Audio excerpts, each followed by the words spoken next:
This is the law of the trespass offering. It is most holy. In the place where they kill the burnt offering, he shall kill the trespass offering, and its blood he shall sprinkle around on the altar. He shall offer all of its fat, the fat tail, and the fat that covers the innards, and he shall take away the 2 kidneys, and the fat that is on them, which is by the loins, and the cover on the liver, with the kidneys. And the priest shall burn them on the altar for an offering made by fire to Yahweh. It is a trespass offering. Every male among the priests may eat of it. It shall be eaten in a holy place. It is most holy. As is the sin offering, so is the trespass offering. There is one law for them. The priest who makes atonement with them shall have it. The priest who offers any man's burnt offering shall have for himself the skin of the burnt offering, which he has offered. Every meal offering that is baked in the oven, and all that is prepared in the pan and on the griddle, shall be the priest's who offers it. Every meal offering, mixed with oil or dry, belongs to all the sons of Aaron, one as well as another.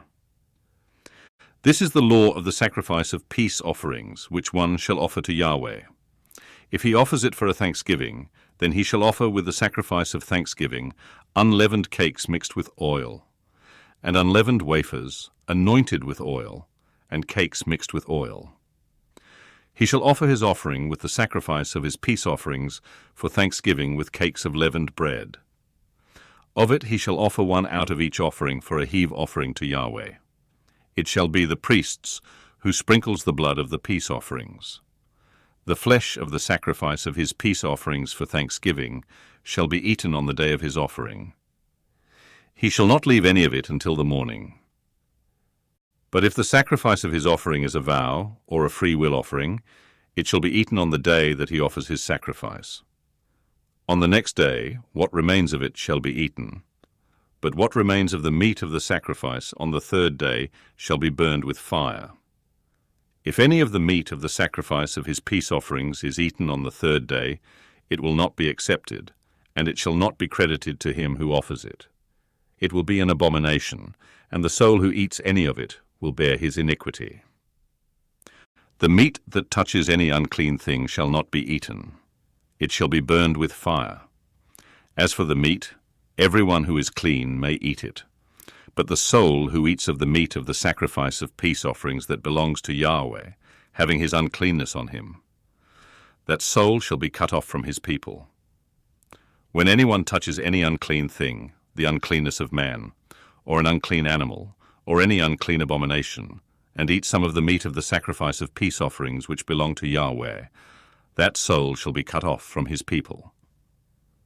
Yahweh spoke to Moses, saying, Speak to the children of Israel, saying, You shall eat no fat of bull or sheep or goat, the fat of that which dies of itself, and the fat of that which is torn of animals, may be used for any other service, but you shall in no way eat of it. For whoever eats the fat of the animal which men offer as an offering made by fire to Yahweh, even the soul who eats it shall be cut off from his people. You shall not eat any blood, whether it is of bird or of animal, in any of your dwellings. Whoever it is who eats any blood, that soul shall be cut off from his people. Yahweh spoke to Moses, saying, Speak to the children of Israel, saying, He who offers the sacrifice of his peace offerings to Yahweh shall bring his offering to Yahweh out of the sacrifice of his peace offerings. With his own hands he shall bring the offerings of Yahweh made by fire. He shall bring the fat with the breast, that the breast may be waved for a wave offering before Yahweh. The priest shall burn the fat on the altar, but the breast shall be Aaron's and his sons. The right thigh you shall give to the priest for a heave offering out of the sacrifices of your peace offerings. He among the sons of Aaron who offers the blood of the peace offerings and the fat shall have the right thigh for a portion. For the waved breast and the heaved thigh I have taken from the children of Israel out of the sacrifices of their peace offerings, and have given them to Aaron the priest and to his sons, as their portion forever from the children of Israel. This is the consecrated portion of Aaron, and the consecrated portion of his sons, out of the offerings of Yahweh made by fire, in the day when he presented them to minister to Yahweh in the priest's office, which Yahweh commanded to be given them of the children of Israel, in the day that he anointed them. It is their portion forever throughout their generations. This is the law of the burnt offering, the meal offering, the sin offering, the trespass offering, the consecration, and the sacrifice of peace offerings which Yahweh commanded Moses in Mount Sinai in the day that he commanded the children of Israel to offer their offerings to Yahweh in the wilderness of Sinai.